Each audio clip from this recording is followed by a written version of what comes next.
killed He's a him. bomb. They killed him. Yeah. Also, I mean, okay. So, hey everyone, we're already talking about. Oh, the hi. movie. Hello. I'm Tan. This is Dave. That's a Fern. We would have done this episode from jetpacks, but unfortunately, No. the technology doesn't exist. We're talking about- We're not living in Tomorrowland. We're talking about Tomorrowland. That's the movie we're talking about. We should have shot this in a field, walking around in circles. That With would have lots of wheat. with so much lots of wheat. wheat. Yes, wheat. An amazing, endless amber waves of grain. Wheat. Yes. Symbols of America. So we were just talking about the fact that Keegan-Michael Key shows up in the middle of this movie Yeah. as a robot who maintains a nostalgia shop in Texas. Yes. Who is looking for a robot girl who has been exiled and therefore seems to have no particular threat or anything to Right. them. They pretty much explain everything to her before trying to kill her. Like why are they even doing that? Yes. Why does that whole bit exist? Don't get me wrong. It's a fun sequence. It is. It's good to see him whole pop. lot of It's fun. good to see Keegan-Michael Key pop out of nowhere. Yep. But it's symbolic of the whole movie. They don't know what to do with him. It doesn't mean anything in the end. It's It a doesn't- fun, cool sequence with some great bits. If the movie had been nothing but that, Sure. I'd have probably liked this movie a whole lot better. But it doesn't ever turn into anything. Right, Like it's none like- of the concepts pay off. It's just we don't know what to do now, so let's just have an action sequence where they destroy the shop. So like let's go straight to full on spoilers. If you haven't seen the movie yet, We'll wait. I mean, Okay, we're he can back. Wait, we're back. I'm not going to wait because, frankly, I'm not. Spoiler: I'm not going to recommend that you see this movie. It's weird that he's harder on the movie than I am, but neither of us like it. Yeah, I just when we've been in this position before. It just I don't know. Different movies strike different chords for us, I suppose. This one just kind of pisses me off. So take for example. The ending of the movie, which Yes. is, or I should say, the plot of the movie, which is pretty much condensed in the last 20 minutes or so of the movie. Yes. And, we discover that Frank, played by George Clooney, when he was younger at Yes. some, undisclosed point in the past. Boiling it down, he made a bad vibes generator. Pretty much. That is now flooding our world with bad vibes and sending us ever onwards towards apocalypse. Yes. The bad vibes of Tron. 9,000. And so, meanwhile, you have Casey, who is actually our protagonist, played by Britt Robertson. Okay. Who's wonderful. That should be said. Sure, she's great. She's She's fantastic. But the movie doesn't... She seems to have like the power of positive thinking. Yes, pretty much. She has this. She's a positive thinker. Just by saying that she wants to know how to fix the world, she managed to take George Clooney's apocalypsometer from 100% likelihood down to 99% likelihood. Yes. And so like she's magically positive. So you've got the negative vibes machine and Princess Positive. And so how do you solve the problem? That's where you think any logical movie would You go. blow it up. That's right. You blow up the machine and you drop it on the bad guy, and everything's solved. And Problem made better. Bad guy gets funny line before he gets killed. Yeah. And prior to that, you get the obligatory in the Damon Lindelof scripted movie where one character sits all the other characters down for about 6.5 minutes and explains everything. And this is just indicative of the whole movie, which is that there's some cool ideas, there's some cool sequences. I mean, the Eiffel Tower is secretly a giant antenna with a rocket underground. That's right. Awesome sequence. Tomorrowland is good to look at and everything. Tomorrowland is good to look at. Even though if you think about it, it doesn't make a lick of sense. It doesn't make a lick of sense. And I mean, let's talk about that for a second. It looks like it was designed by kids. So when they finally show up in the real Tomorrowland of the present day, it seems to be Hugh Laurie and the Robots, which is a cover band I want to see. Yeah. Everybody's gone.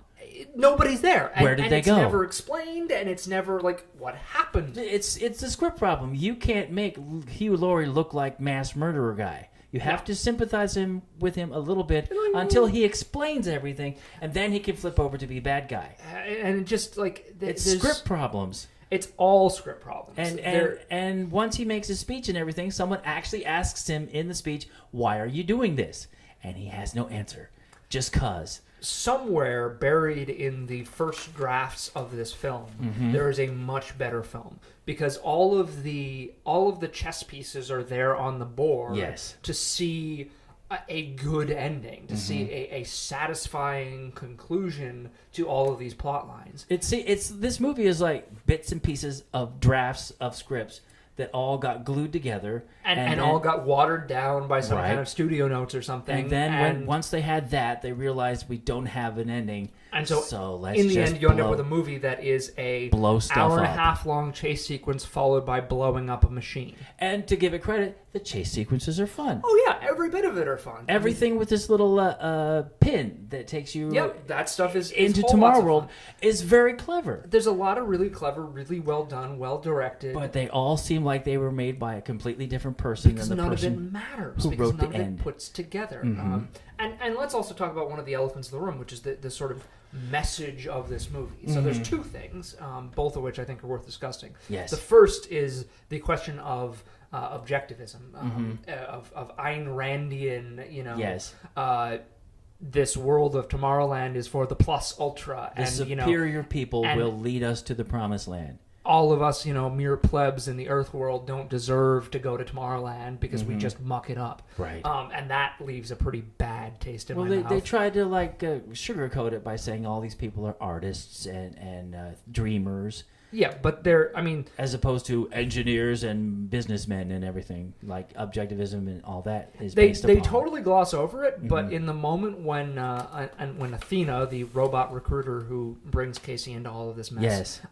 activates her pin, she takes a bit of her hair and checks it in the machine, which means they literally just genetically selected her as acceptable to go to Tomorrowland. I thought it was because the hair was marking her as. Maybe it was marking her to the pin, but I don't think they were there's genetically superior. I've seen some people read it that way. Oh man! It's under there. It's Really? not too many layers beneath the surface. Oh. Saying these are the best of the best of the best. Yeah. And saying And then checking these her are genetic the genetically best of the best of the best. See, I didn't read that at is all. not. We're not talking about foreign countries from one another. We're Yeah. talking about neighbors. Yeah. These are kissing cousins at best. Yeah. But then the other big problem is just the sort of idea of the movie, which is kind of this we're all so down about the future and we should be a little more positive and start working towards it. And I don't buy it. It doesn't work for me. And I'll tell you exactly why it doesn't work for me. Is you take what is currently my favorite movie of the year, Mad Max Fury Road, a movie I feel like we're going to be talking about in virtually every episode we do this for the rest of the summer. Okay. Because it's just that good. Right. But I think that Mad Max shows a more hopeful version of the future.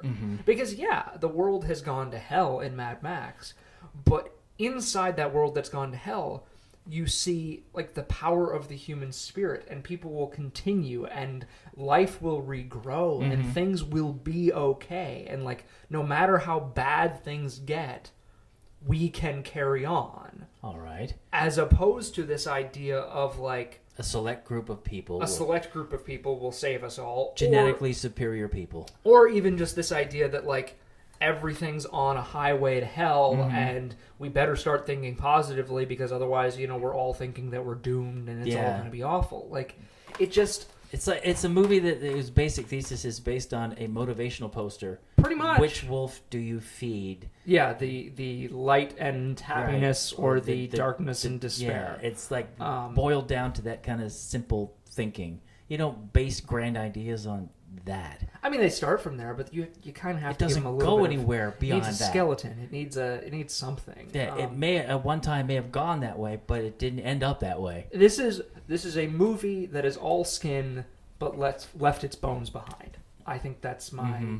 Left its bones behind somewhere in a previous draft. It aspires to be Tomorrowland, but it's very hackneyed and old school. And maybe just like Tomorrowland existing in some weird, never fully explained alternate dimension, maybe there is an alternate dimension movie of this alternate version of this movie in another dimension. That's a fantastic movie. It is our favorite of the summer. Yeah. But in this dimension, this isn't it. It's got some nice stuff in it. It looks good. It's well acted, but the script is flawed. Very. Really flawed. Very.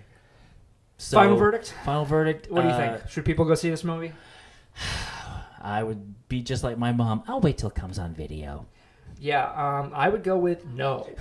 I'm a pretty hard no on this one. I think that for all the visual flair and for all the great performances, I hope that Britt Robinson and Raffi Cassidy go on to do lots of really wonderful things. Yes, it was well cast, well acted, well shot, but the but no, script I don't think they this movie shot is worth your time. Go see Mad Max again. That's right. I'm going to keep saying that because you find similarities between these two movies. Absolutely. They're both visions of the future. I mean, both of these movies are movies about, the world that might be. The mistake that Tomorrowland makes is that movies about the future are always about the present.